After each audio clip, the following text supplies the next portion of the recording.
श्रोताओं नमस्कार। कार्यक्रम जीवन के रंग चंबल चैनल के संग में आपका स्वागत करते हैं।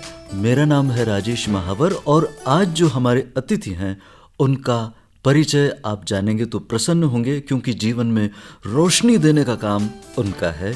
और रोशनी भी बिल्कुल वैसे कि दिन और रात जो चमकता है वो होता है अध्यापक। आप हैं assistant professor government college Kanwas में और विषय आपका अंग्रेजी है। स्वागत करते हैं डॉक्टर पांचूलाल जी का। बहुत बहुत स्वागत है, अभिनंदन है इस कार्यक्रम में जिसका नाम जीवन के रंग चंबल चैनल के साथ। धन्यवाद सर। जीवन में हम किस तरह से अपने जीवन को ऊंचाई की ओर ले जाएं। जैसे कोई खाली पेपर है और उसमें हमारे पास बहुत सारे रंग हैं। अब उन रंगों को हम उसमें किस तरह से डालें कि वो पेपर जो है वो आकर्षक बन जाए। हमारी जो लाइफ है, हमारा जो जीवन है, ये भी ठीक उसी तरह से है। कुछ लोगों के पास रंग पहले से ही होते हैं और कुछ लोगों को रंग अर्जित करने पड़ते हैं। तो मैं आपको बताऊं कि मेरे पास सिर्फ एक खाली कागज़ था जिसमें रंग भी मुझे खुद अर्जित करने पड़े और उनको उसमें ढालना भी मेरे को ही पड़ा जी। जैसा कि आपको मेरे नाम से ही पता चल रहा होगा कि ये एक ट्रेडिशनल नाम है, परंपरागत नाम है और गांव में इसको और भी बिगाड़ करके पुकारते हैं। वो गांव का एक अंदाज होता है। वो गांव का एक अंदाज होता है। हाँ। उसमें एक प्रेम भी होता है। हाँ, प्रेम होता है जी। जीवन की रस्ता होती है। जैसे गांव में पाचूलाल अब नहीं कहते, अब तो प्रोफेसर साहब कहते हैं जी। पर जब मैं छोटा था तो पाचा और एक और नाम गांव में दा पाचा। इसका क्या अर्थ है? दादा मतलब अपने से अच्छा, ज्येष्ठ के लिए बड़े दादा, भाई के लिए। बड़े भाई के लिए जी। दादा शब्द काम में लेते हैं और उसमें से एक ही शब्द दादा में से एक ही दा रह जाता है। हाँ। तो दा पाचा इस तरह से अभी भी मुझे आस पड़ोस के जो लोग हैं, महिलाएं भी उनमें सम्मिलित हैं, तो दा पाचा के नाम से संबोधित करते हैं। अच्छा, ये हमारे राजस्थान की कोटा शहर के आसपास के इलाकों में ये आप बात कर रहे हैं कि गांव के ग्रामीण क्षेत्र में ऐसे कहते थे कि दा पाचा, जैसे हाँ। आपका नाम है।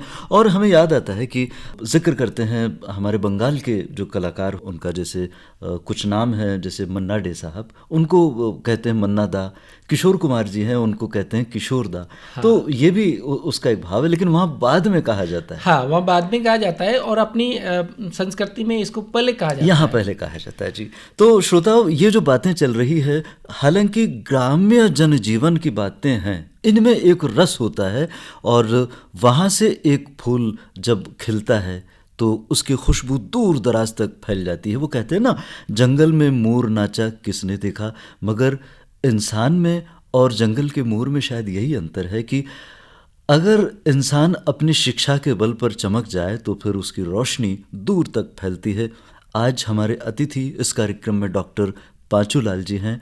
आपने अध्ययन अध्यापन के क्षेत्र में अपने आप को इतना विकसित किया और जैसा कि कहा जाता है अध्यापकों के बारे में कि अध्यापक पारस से भी ज़्यादा कीमती होता है, क्योंकि पारस केवल अपने स्पर्श से सोना बना सकता है, वो एक और नए पारस का निर्माण नहीं कर सकता। लेकिन जो अध्यापक होते हैं वो अपने तरीके से शिष्य को भी अध्यापक तक की मंजिल तय करवा सकते हैं। ये उनका एक गुण होता है, उनकी एक खासियत होती है। आज ऐसे ही शख्स से हमारी बातचीत हो रही है। श्रोताओं, आज आप जानेंगे कि दूर के गांव में गरीब परिवार से पैदा होने वाले एक बालक ने अपने नाम के पहले डॉक्टर लगाया और जो नाम है पांचा, वहाँ से डॉक्टर पांचूलाल कैसे बने। ये एक रोचक कहानी है। ईश्वर के बारे में ये कहा जाता है कि वो संसार के रचयिता होते हैं। ऐसे ही जो लेखक होते हैं, साहित्यकार होते हैं, वो भी अपने अपनी कृति के जनक होते हैं। आज के हमारे अतिथि जिन्होंने साहित्य के क्षेत्र में भी अपना दखल दिया है और ये सारी बातें आज के इस कार्यक्रम में होंगी।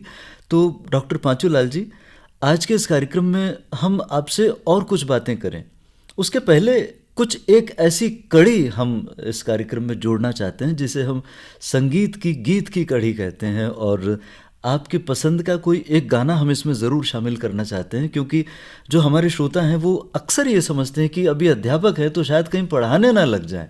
तो क्योंकि बात रेडियो पर चल रही है तो गीत संगीत को साथ लेते हुए हम आगे बढ़ेंगे। जी सर, मैं एक बार अजमेर जा रहा था, तब मैंने एक गाना सुना था और तब से ही वो गाना मेरा फेवरेट हो गया। हाँ। तो मैं चाहूँगा कि श्रोता उस गाने का आनंद ले। उस गाने के बोल हैं, लिखे जो खत तुम्हें। क्या बात है। तो ये गाना आपने रेडियो पर बस की यात्रा में सुना था? हाँ सर। तो ये कितने समय पहले की बात रही होगी? सर ये आज से करीब 20 साल पहले की बात है। 20 साल पहले की बात है। तो फिर तो आप अपने बारे में इस गाने के पहले ये बताइए कि इसके आपको शब्द पसंद आए या इसका संगीत पसंद आया?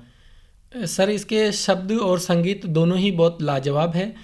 इसके जो शब्द है वो दिल को छूने वाले हैं। हाँ। और इसका संगीत तो और भी मतलब बहुत अच्छा से है सर। क्या बात है। तो इसके बोल हैं, लिखे जो खत तुझे। हाँ। आपने कहीं खत लिखे और इसमें तो निश्चित रूप से बात प्रेमी और प्रेमिकाओं की है, तो आपको क्या वही इसका माहौल पसंद आया? मुझे तो ऐसा मौका नहीं मिला कि किसी को खत लिखा हो। क्यों? क्या हुआ, जब खत लिखने की उम्र में था तब तक इन चीज़ों को इतना समझ नहीं पा रहा था जी। और मेरी हाइट भी उस समय बहुत छोटी थी, तो शायद किसी को पसंद नहीं आया, तो खत लिखने की जरूरत ही नहीं पड़ी। अच्छा, जरूरत आपने की भी नहीं? हाँ सर, जरूरत की भी नहीं। जी। तो ये गाना हम अपने श्रोताओं को सुनवाएं, लेकिन एक प्रश्न फिर भी हमारे जहन में है कि आप विवाह बंधन में कब बंधे थे? सर मेरा विवाह तो 2010 में हुआ, जब मेरी जॉब लग गई थी, जब मैं एक टीचर बन गया था, और उसके बाद ही मेरा विवाह हुआ। लेकिन जब खत लिखने का समय ख़त्म हो गया था और मोबाइल चल गए थे, तो मोबाइल पर ही बातचीत हुआ करती थी। हाँ, टाइप हुआ करते थे। जब व्हाट्सअप नहीं चला था तो सिर्फ मैसेज, SMS वगैरह का इस्तेमाल करते का थे। प्रचलन था तब। ठीक है, SMS के समय की बातें हमने कर ली है, तो इस गीत का आनंद लेते हैं जिसमें खत लिखने की बात है। लिखे जो खत तुझे वो तेरी। लिखे जो खत तुझे। तो श्रोताओ, पांचू लाल जी जो असिस्टेंट प्रोफेसर हैं गवर्नमेंट कॉलेज कनवास में, अंग्रेजी के आप प्रोफेसर हैं और हिंदी का ये गाना आपने सुनवाया अपनी पसंद पर, लिखे जो खत तुझे। गीत और संगीत दोनों हमारे आज के अतिथि को पसंद है। अब बात को जिंदगी के रोमांच और जिंदगी की महत्ता के बारे में हम लेकर आते हैं श्रोताओं, क्योंकि जिंदगी हल्की नहीं होनी चाहिए, जिंदगी में गहराई भी होती है। और ज्ञान एक ऐसा शब्द है जो गहरा हो या ऊंचा हो, दोनों के अर्थ एक ही होते हैं। और ज्ञान की पराकाष्ठा क्या होती है, आज के अतिथि से हम यही जानेंगे। आज का ये जो कार्यक्रम है, पहला गीत आपने हमारे श्रोताओं को सुनवाया। जी सर। जीवन में ज्ञान के बारे में आपका क्या कहना है? जीवन में ज्ञान का बहुत महत्व है। एक ज्ञान मेरे पिताजी को हुआ था। मेरे पिताजी की सरकारी सेवा लग गई थी, लेकिन मेरे दादाजी की वजह से वो सरकारी सेवा में नहीं जा सके। कारण क्या रहा होगा?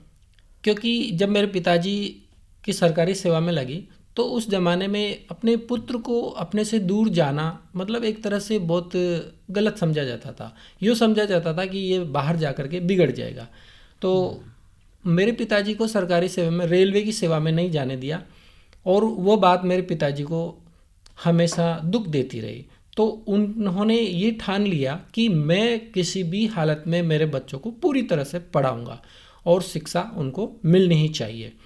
तो ये एक सीख उन्होंने अपने जीवन में ली, और फिर उसके बाद गरीबी की परिस्थितियों से जूझते हुए उन्होंने हम सभी 5 भाइयों की पढ़ाई के लिए बहुत ध्यान दिया। कभी भी किसी भी फंक्शन में अगर उनको जाना होता या मेरी माँ को जाना होता तो हमेशा एक जना घर पे छोड़ करके जाते, ताकि बच्चों की शिक्षा जो है वो बाधित ना हो। क्या बात है। उन्होंने आप पर पूरा नियंत्रण रखा और पढ़ाई लिखाई में किसी तरह की कोई कोताही नहीं बरती। हाँ सर। तो फिर पिताजी की आजीविका क्या रही थी जब उन्हें सरकारी सेवा में जाने से रोक दिया था? पिताजी खेती बाड़ी करते थे, मजदूरी करते थे, क्योंकि खेती बाड़ी भी हमारे ज़्यादा नहीं थी। 2-3 बीघा खेती बाड़ी थी, तो उसमें सिर्फ खाने के लिए अनाज हो जाता था। लेकिन साथ में मजदूरी करते थे, और हम जो 5 भाई थे वो भी बीच बीच में उनकी सहायता के लिए खेती करते थे। तो गांव में जैसे जो सवर्ण कास्ट के लोग हैं तो उनकी जो खेत होते थे उसमें तीजी पाती उसको बोलते थे, यानी 1/3, 1/3 भाग हमें मिलता था और 3/4 भाग उनको मिलता था। इस तरह से वो गुजारा चलाते थे। जी।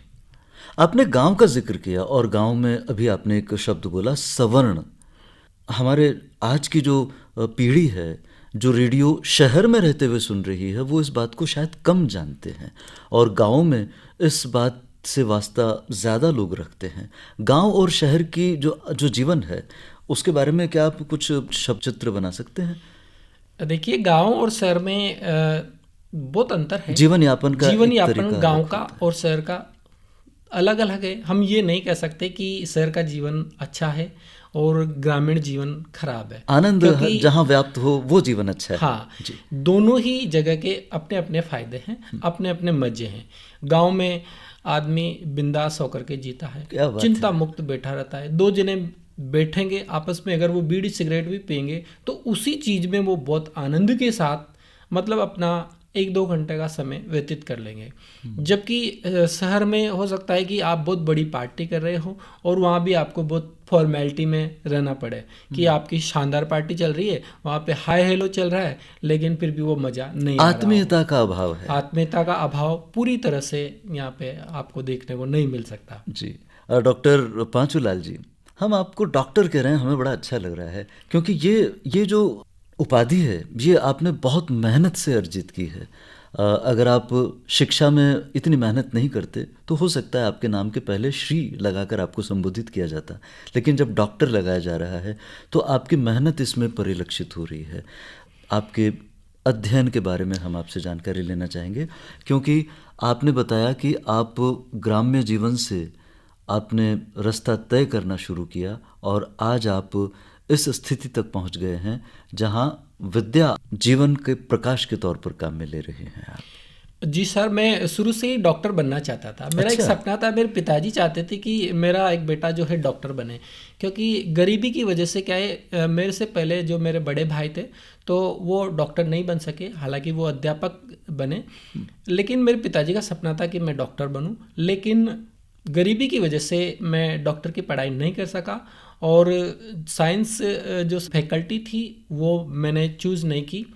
तो मेरा तब से ही मन था कि मैं डॉक्टर बनूं, लेकिन वो जो डॉक्टर है वो तो नहीं बन सका, लेकिन डॉक्टर की उपाधि धारण करके आज मैंने मेरे पिताजी के सपने को पूरा किया। और मुझे उस दिन जब डॉक्टर की उपाधि मिली तो मेरी आंखों से खुशी के आंसू निकल गए कि आज मैंने मतलब अपने स्वर्गीय पिताजी के सपने को पूरा कर दिया। वाह।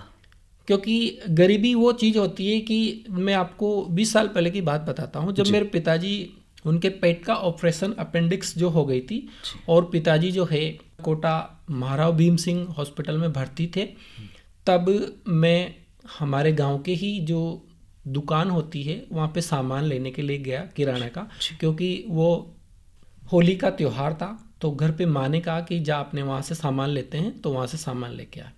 तो वो दुकानदार ने मेरे से एक सवाल पूछा कि पैसे कौन देगा, क्योंकि उसको ये भय था कि शायद इसके पिताजी अब जिंदा नहीं बचेंगे, क्योंकि वो हॉस्पिटल में भर्ती थे। तो वो बात मेरे को बहुत चुभी और मैंने दृढ़ निश्चय किया कि आगे जा कर के मैं इतना मजबूत बनूंगा कि लोग मेरे से ये कहे कि अगर पैसे की ज़रूरत हो तो ले लो। और बाद में मैंने यही, जब मेरी शादी हुई 2010 में, तो कई लोगों ने पूछा कि पैसे की ज़रूरत हो तो ले लेना मार साहब जी। तो जीवन में हमें छोटी छोटी चीज़ों से क्या है सबक लेना चाहिए।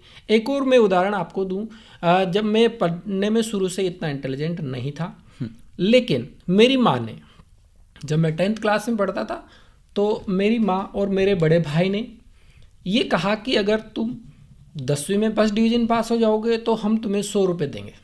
100 रुपये मेरी माँ ने कहा और 100 रुपये मेरे बड़े भाई ने कहा। तो उस समय 100 रुपये का लालच कहो या कुछ और, लेकिन मैंने वो 100 रुपये प्राप्त करने के लिए 10वीं में फर्स्ट डिवीज़न प्राप्त करी।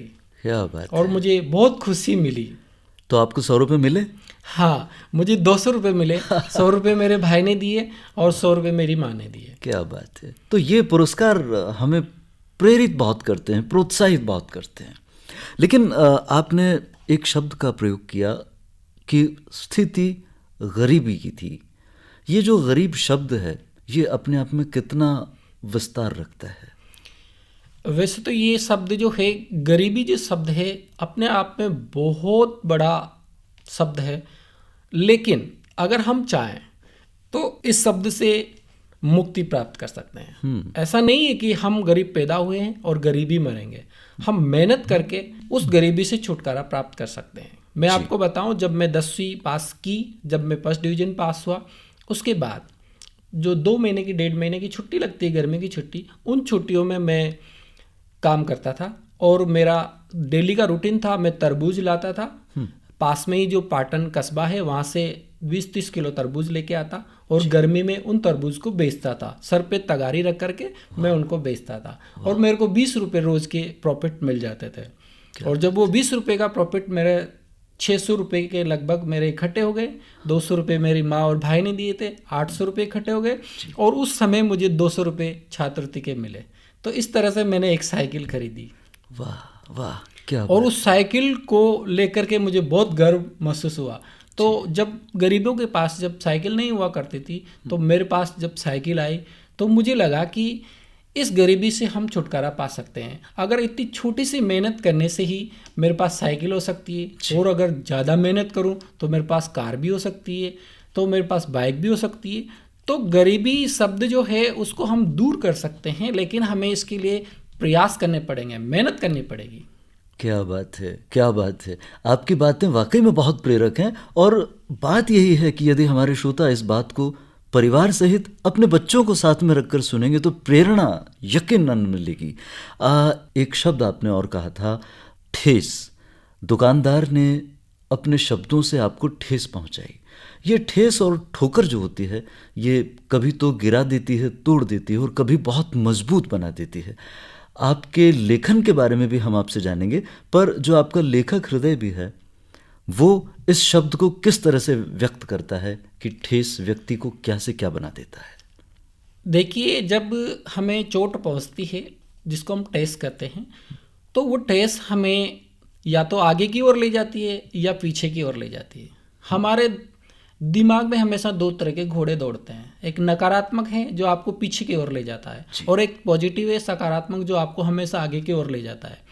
कभी कभी क्या होता है, हम जिस घोड़े को ज़्यादा खुराक खिलाते हैं, अगर पॉजिटिव वाले को खिलाएंगे तो हमारी प्रोग्रेस निश्चित रूप से होगी। क्या बात। और अगर हमने नेगेटिव वाले को खिलाया तो हम गर्त में जाएंगे। मैं आपको बताऊं, जब मैं 10th क्लास पास की तो उसके बाद मेरे थोड़ा सा जोश आ गया कि मैं फर्स्ट डिवीजन पास हुआ हूँ। हमेशा पीछे बैठता था। अब 11वीं क्लास में जाते से मैं एक दिन आगे बैठ गया क्लास में जी। तो जो आगे बैठने वाले बच्चे थे उसने उठा के मेरी किताबें फेंक दी कि तेरी इतनी हिम्मत कैसे हुई कि तुम आगे बैठ गए उस चीज़ को, और उसने मेरे को एक लात मार। ये एक और ठेस पहुंची आपको। हाँ, तो उसको मैंने पॉजिटिव लिया। मैंने कहा इसको अब कैसे बताया जाए जी। तो मैंने उस चीज़ को इस तरह से लिया कि अब तू मेरे से आगे निकल के बताना पढ़ाई में जी। और उसी चीज़ का परिणाम ये हुआ कि फिर जब मैंने 12th क्लास पास की तो हम दोनों के सेम नंबर आए, यानी हम दोनों बराबर। उस टेस्ट का बदला मैंने इस तरह से चुकाया। क्या बात है। तो ये मेरी पॉजिटिविटी थी। मैंने सकारात्मक कदम उठाया और उसे लड़ाई नहीं की। इस विषय पर मैंने घर जाकर के मेरे पिताजी से बात की। मेरे पिताजी के साथ मेरे ऐसे मित्रवत रिश्ते होते थे। क्या बात जब भी कोई समस्या होती तो मैं अपने पिताजी से बातचीत करता, तो उन्होंने कहा कि अगर तेरे को इसका बदला चुकाना है तो इस तरह से चुका, और वो ठेस मेरे को मतलब एक अच्छा काम कर गई। वाह वाह, बहुत ही अच्छी बात कही। आप शिक्षण के क्षेत्र में हैं, आप पढ़ाते हैं, उसके साथ निश्चित है कि आप पढ़ते भी होंगे। पढ़ने और पढ़ाने का काम वैसे जीवन में हमेशा चलता रहता है, चाहे हम किताबों से पढ़ें या लोगों के जीवन को देखकर उससे पढ़ाई करें। आपने ये बताया कि अपने पिता से आपने सीखा, मित्रवत व्यवहार था आपका। एक ग्राम्य जीवन में ये अपेक्षा नहीं की जाती कि एक पिता अपने बच्चों के साथ में मित्रवत व्यवहार करे। वहाँ तो ये बताया जाता है कि पिता बस ठोक बजा करके शिक्षा देने का काम करते हैं, लेकिन आपने अपने पिता की इस बात को याद रखा। अब जब बात पिता पुत्र की आती है तो क्यों ना इस कार्यक्रम के माध्यम से हम अपने सुनने वालों को ये बता दें कि जो पिता हैं वो अगर मित्रवत हैं तो बहुत अच्छा, वरना फिर उन्हें कैसा व्यवहार करना चाहिए अपने संतानों के साथ, क्योंकि फ़र्ज़ तो यही होता है कि अपने जीवन में अपने परिवार में पल रहे लोगों का भी हमेशा उत्थान हो किसी भी तरह से।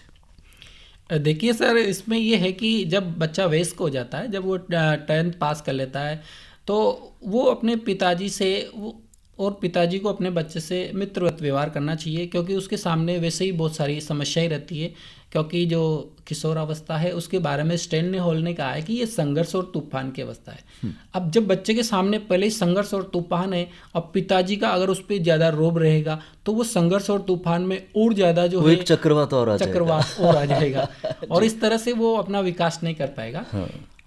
मेरे साथ तो बहुत अच्छा हुआ कि मेरे पिताजी मेरे साथ मित्रवत थे। मैं अब इसी चीज़ को फॉलो कर रहा हूँ। मेरी जो बड़ी बेटी है वो 10th क्लास में पढ़ती है, तो मैं उसको अभी भी मतलब एक अच्छे पिता के रूप में, जैसे मेरे पिताजी मेरे साथ व्यवहार करते थे, मैं ऐसा ही व्यवहार करता हूँ। और सभी श्रोताओं से भी कहूँगा कि जब बच्चे किशोरावस्था में आ जाए तो उनको डांट फटकार के बजाय उनकी समस्याओं को जाने और उनके साथ अच्छा व्यवहार करें। जैसा कि मुझे अभी इससे पहले ठेस शब्द जो था, जी, तो ऐसी कई ठेस कई जगह पे लगती है। आप उन हर ठेस को पॉजिटिव तरीके से लेते जाइए और आपकी प्रोग्रेस आगे बढ़ती जाएगी।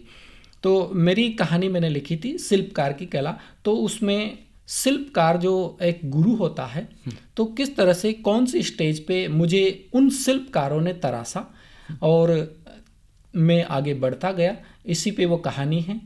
तो ऐसी ही ठेस एक बार और पहुंची थी जब मैं ऐसे ही बार बैठा रहता था। तो मैं तो पढ़ने के हिसाब से बैठता था। ये लगभग कब की बात है? जब मैं 12th क्लास में पढ़ता था, तो उसी समय एक बालिका उधर से गुजरती थी, तो उसको लगता कि ये मेरे को देखने के लिए यहाँ बैठा रहता है। जबकि ऐसा नहीं था, क्योंकि हमारे घर में क्या है, सुविधाओं का अभाव था। तो बाहर क्या है, एक टूटी सी गाड़ी, बैलगाड़ी जिसको बोलते हैं, वो पड़ी रहती थी, तो उस पर धूप आती थी जी। तो मैं ये सर्दियों के दिन होते थे, तो मैं उस पे आके बैठ जाता था और अपनी पढ़ाई जारी रखता था। लेकिन उसको लगता था कि ये मेरे को देखने के लिए यहाँ आके बैठ जाता है। तो उसने किसी से ऐसे ही कहलवा दिया कि ये मेरे चक्कर में यहाँ बैठा रहता है। जबकि मुझे तो ऐसा पता ही नहीं था। तो मैंने फिर उस चीज़ को पॉजिटिव लिया जी, और ये बताया कि मैं कुछ बनूं ताकि इसको फिर वो गलती का एहसास हो। और उसके बाद मैंने 12th क्लास में 80% के लगभग मार्क्स प्राप्त करके पूरे गांव में जब नाम रोशन किया, तो फिर तालियों की गड़गड़ाहट में उसकी भी तालियां थी। क्या बात है, क्या बात है। इसे कहते हैं रुख बदलना, हवा का रुख बदल देना। आपने दो बातें कही, दो व्यक्तियों ने आपको चोट पहुंचाई, एक तो दुकानदार ने, दूसरा उस बालक ने आपका जो बस्ता है वो फेंक दिया था, और तीसरा ये एक चक्कर बन के रहा। और जब वो चक्र समाप्त होता है तब वो किस मोड़ पर आकर के रुकता है, स्थितियां वहां से निर्धारित होती हैं। आपने स्थिति का रुख बदल दिया और 80% अंक प्राप्त किए। ये वाकई में उस समय एक पुरस्कार के रूप में रहा होगा। अब कुछ आगे की और बातें करेंगे, क्योंकि आपके जो गुण हैं, हो सकता है 45 मिनट के इस कार्यक्रम में हम संपूर्ण रूप से अपने श्रोताओं के सामने व्यक्त न कर पाएं, लेकिन फिर भी हम पूरा प्रयास करेंगे कि आपकी अभिव्यक्ति इस कार्यक्रम में हो सके। एक बाधा और है जो बड़ी सुंदर बाधा है, एक गीत आपको हमारे श्रोताओं के लिए प्रस्तुत करना होगा। सर, मैं जब भी किसी समस्या में होता था तो ईश्वर का ही आह्वान करता हूँ, क्योंकि मेरे पिताजी जो है, जब तक वो जिंदा थे तब तक उन्होंने गीता पाठ नियमित रूप से किया, और वो गीता पाठ हमारे घर में होता था, तो मैं उनके पास बैठ जाता था और गीता के अध्याय जो है सुनता था। तो हमेशा उसी वजह से हमारे अंदर पॉजिटिविटी आई। तो वो जो एक गीत है या प्रार्थना जिसको हम कहें, इतनी शक्ति हमें देना दाता जी, वो वाला गीत मैं सुनना चाहूँगा। क्या कहने हैं। लेकिन आपने जो जिक्र किया कि आपके पिता गीता का पाठ किया करते थे, कौन सी बातें आपके जहन में उतरी गीता पाठ से? गीता जी जो है, मतलब विश्व का एक ऐसा ग्रंथ है कि उसको विश्व के लोग अगर उसका अध्ययन करें तो उससे एक सकारात्मक ऊर्जा उनको मिलेगी, क्योंकि गीता जो है कर्म के बारे में बताती है जी। आप कर्म करते जाइए, फल की तरफ देखने की आपको आवश्यकता नहीं है, फल आपको मिलने वाला है। आप कर्म करते जाइए, जैसे मैंने कर्म किया और आज मैं प्रोफेसर बना। तो गीता जो है कर्म की ओर आपको आकर्षित करती है। दूसरी ओर इसमें एक और ये भी है कि वासांसी जीर्णानि यथा विहाय, जी जिस तरह से एक शरीर है, जैसे हम नए कपड़े पहन लेते हैं, पुराने कपड़े छोड़ देते हैं, इसी तरह से जो आत्मा है वो एक नया शरीर धारण कर लेती है और पुराने शरीर को छोड़ देती है। जी तो जो पुरानी चीज़ें जो छूटती है हमसे, उनके प्रति हमें मोह नहीं रखना चाहिए ज़्यादा। बहुत सी बार हमारे को कुछ चीज़ें छूटने पर हमें बहुत दुख होता है, हम सोचते रहे ये कैसे छूट गया, लेकिन हमें भविष्य की ओर आसान्वित रहना चाहिए, क्योंकि कुछ पुरानी चीज़ें छूटती है तो फिर नई चीज़ें आपको मिलती है।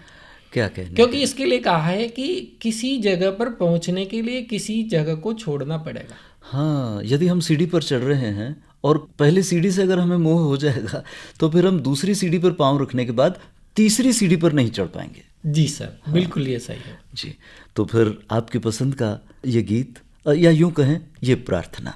हाँ, इतनी शक्ति हमें देना दाता।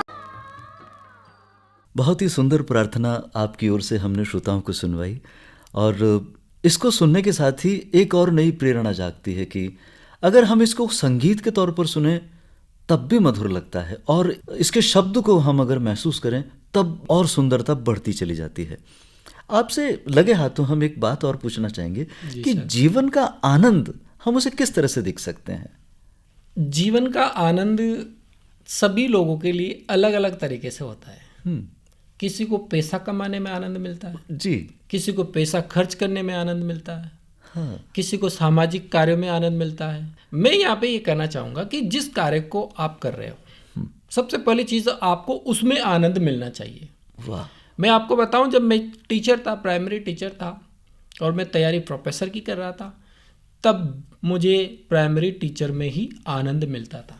मेरा ध्येय प्रोफेसर बनना था, लेकिन मैंने कभी भी इस चीज़ को नहीं नकारा कि मैं प्राइमरी के बच्चों को पढ़ा रहा हूँ और वहाँ पर मुझे मेरे कर्तव्य से विमुख होना है। ऐसा मैंने कभी भी स्वीकार नहीं किया। मैंने उन बच्चों को उतने ही आनंद से पढ़ाया, और वो बच्चे ही नहीं, उनके माता पिता भी आज मुझे जानते हैं, और वो जहाँ भी मिलते हैं वो यही बात कहते हैं कि गुरुजी आपने जिस तरह से हमारे बच्चों को पढ़ाया, शायद वैसा तो आज अब कोई ही पढ़ाएगा। मुझे मेरे कार्य से आनंद मिला और उनकी जो दुआएं मिली, उससे आज मैं प्रोफेसर बना, और अब मैं प्रोफेसर बन गया तो मुझे इस कार्य में भी उतना ही आनंद मिल रहा है। साथ ही मैं इसके साथ कुछ और भी अगर कार्य कर रहा हूँ तो ऐसा कार्य कर रहा हूँ जिससे मुझे आनंद मिले। ऐसा कार्य कभी करता ही नहीं हो जिससे आनंद की प्राप्ति नहीं हो, मुझे भी आनंद मिले, दूसरों को भी आनंद मिले। बिल्कुल, आपके उस आनंद की बात हम करेंगे, लेकिन हमें वो याद आई एक बात। आपने 2 घोड़ों का अभी जिक्र किया था कि एक घोड़ा होता है नकारात्मक दिशा की ओर ले जाने वाला, एक घोड़ा होता है आगे ले जाने वाला। तो हम कैसे पहचानें कि हमें उस घोड़े पर बैठना है जो हमें आगे ले जाए? बिल्कुल सही बात है। पहचान कैसे करें? हाँ, तो अगर आपके समझ में नहीं आ रहा कि इसमें से नकारात्मक चीज़ कौन सी है और सकारात्मक चीज़ कौन सी है, तो एक अंग्रेजी साहित्य के लेखक हैं GBS हेल्डन, और उन्होंने लिखा है what I require from my life, मुझे जीवन से क्या चाहिए। बिल्कुल बिल्कुल। तो उनमें उन्होंने बताया कि हमें जीवन में श्रेष्ठता प्राप्त करनी है। ये भी एक क्वेश्चन आ जाता है कि श्रेष्ठता कैसे प्राप्त करें, तो फिर हमें उन लोगों की ओर देखना चाहिए जिन्होंने श्रेष्ठता प्राप्त करी। अब श्रेष्ठता उन लोगों से हम कैसे मिल सकते हैं? जैसे मान लो महात्मा गांधी जी है, उन्होंने श्रेष्ठता प्राप्त करी। बिल्कुल। अब महात्मा गांधी जी से हम कैसे मिलें? क्योंकि महात्मा गांधी जी तो अब इस दुनिया में है ही नहीं जी। तो फिर हमें उनके द्वारा लिखा गया साहित्य पढ़ना चाहिए।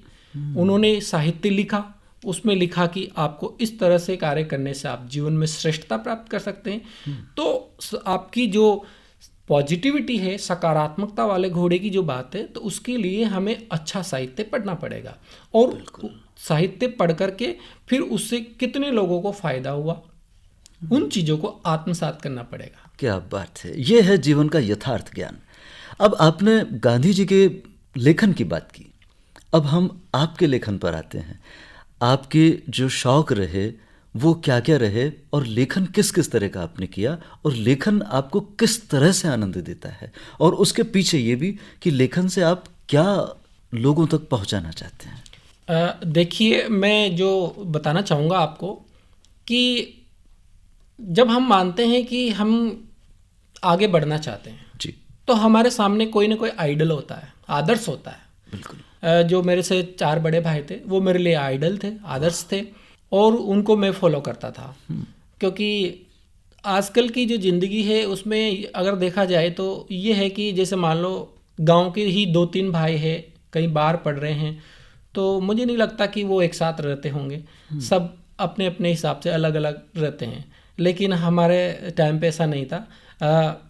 मुख्य कारण तो गरीबी था कि तीनों अलग अलग कैसे रहे। ये गरीबी यानी कि आर्थिक रूप से गरीबी, आर्थिक रूप क्योंकि से गरीबी। हम बात को यहाँ एक और मोड़ देना चाहते हैं। गरीबी कई तरह की होती है। हाँ। एक ज्ञान से गरीबी भी होती है और एक अर्थ से भी गरीबी होती है। यहाँ हम अर्थ की गरीबी की बात कर रहे थे। जी सर। जी जी। तो उसमें हम तीनों भाई एक ही कमरे में रहते थे और पढ़ाई करते थे। तो मैंने देखा कि जो मेरे भाई है वो किस तरह से मुझे पढ़ाने के लिए, मेरे से बड़े भाई को पढ़ाने के लिए किस तरह से मतलब संघर्ष कर रहे हैं। वो खुद पैसा कमा रहे हैं, खुद भी पढ़ रहे हैं।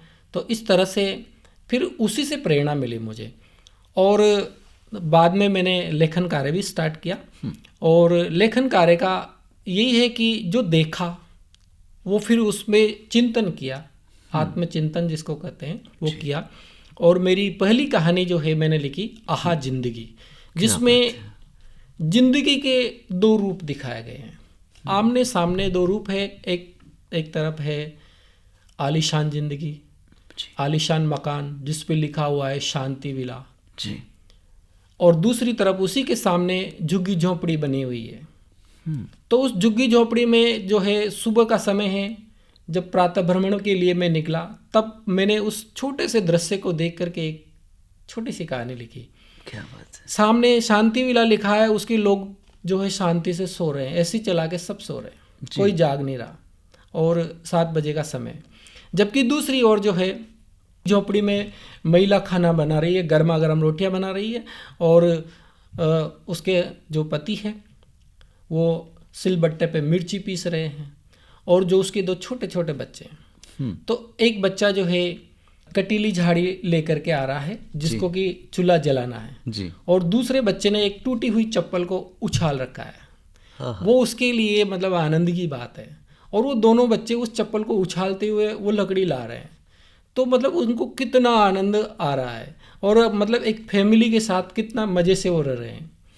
और दूसरी तरफ जिधर शांति विला लिखा हुआ था, उधर से फिर एक लड़की निकलती है जो अपने कुत्ते को घुमाने के लिए बाहर निकली है। तो ये एक कंट्रास्ट है, विरोधाभास है कि शांति इधर है या इधर है। इसी के बीच में उलझा हुआ ये विचार मेरे अंदर आया और मुझे झकझोर देता है, और मैं एक कहानी लिखने के लिए मजबूर हो जाता हूँ। क्या बात है, क्या बात है। तो जैसा कि हमने बताया था कि साहित्यकार भी ईश्वर का जैसा ही काम करता है, अपना साहित्य लिखता है, उसे रचता है, और ईश्वर ने पूरी दुनिया रची है। तो यहाँ दोनों में साम्य है। ये बिल्कुल वैसी ही बात है कि भगवान राम को नदी पार करने के दौरान केवट ने कहा था कि एक ही व्यवसाय करने वाले लोग आपस में आदान प्रदान नहीं करते धन का। आप भवसागर पार कराते हैं और मैं नदियाँ पार कराता हूँ। तो बात कहीं वैसी ही है। और आपसे इतनी आनंद की बातें हो रही हैं कि ज्ञान को आनंद के साथ भी प्राप्त किया जा सकता है, और आनंद और ज्ञान दोनों ही जीवन को रोशन करता है, जीवन को दिशा देता है और जीवन को सार्थक करता है। आपने अपने लेखन के पहले एक शब्द कहा था आत्मचिंतन। ये आत्मचिंतन क्या है? देखिए, जो आत्मचिंतन है मतलब खुद अपने बारे में चिंतन करना। एक तो खुद अपने बारे में चिंतन करना, और खुद चिंतन करना लेकिन बाहर की परिस्थितियों के बारे में चिंतन करना। आप जो काम कर रहे हैं वो कितना सही है और गलत है, और फिर आप किस नतीजे पे पहुंच रहे हो, ये एक आत्मचिंतन होता है। जैसे उस ज़माने में जब हमारे आर्थिक स्थिति खराब थी, तो मैंने आत्मचिंतन किया कि अगर हमें यही ज़िंदगी पूरी लाइफ जीनी है तो फिर जो पिताजी कार्य कर रहे हैं वही करते रहो, खेती बाड़ी मजदूरी करते रहो, और अगर इन चीज़ों से परे हट करके एक अच्छी लाइफ जीनी है तो फिर उसके लिए शिक्षा जो है वो अच्छे से ग्रहण करनी पड़ेगी। मैं आपको बताऊं, जिस तरह से मैंने प्रेरणा प्राप्त की, ऐसे मैंने एक और बच्चे को मोटिवेट किया। जब वो बच्चा मैं जा रहा था बूंदी, तो रास्ते में बस में मिला और उसने पूछा कि भाई साहब मैं क्या कर सकता हूँ। तो मैंने उससे पूछा कि तुम्हारे 10th में कितनी % है। तो उसने शायद बताया कि 43 है। तो मैंने उसको सीधे शब्दों में कह दिया कि अगर तुम्हें पढ़ाई करनी है तो ढंग से पढ़ो, नहीं तो फिर गांव में जो है मजदूरी करो। तो उस बच्चे को टेस्ट पहुंची, मेरे शब्दों से उसको टेस्ट पहुंची, और उस बच्चे ने उसके बाद से इतनी अच्छी तैयारी करी कि वो मेहनत के साथ साथ पढ़ाई करता रहा। फिर वो 3rd ग्रेड में टीचर बना, फिर 2nd में बना, फिर 1st में बना, और उसके बाद तो कॉलेज के लिए भी उसने नेट सेट की तैयारी करी। तो इस तरह से उसने आत्मचिंतन किया। तो आत्मचिंतन जो है हमें प्रोग्रेस की ओर ले जाता है। बिल्कुल। और ये वही बात हुई एक बार फिर कि पारस केवल सोना बनाता है और अध्यापक अपने जैसा एक रूप गढ़ देता है।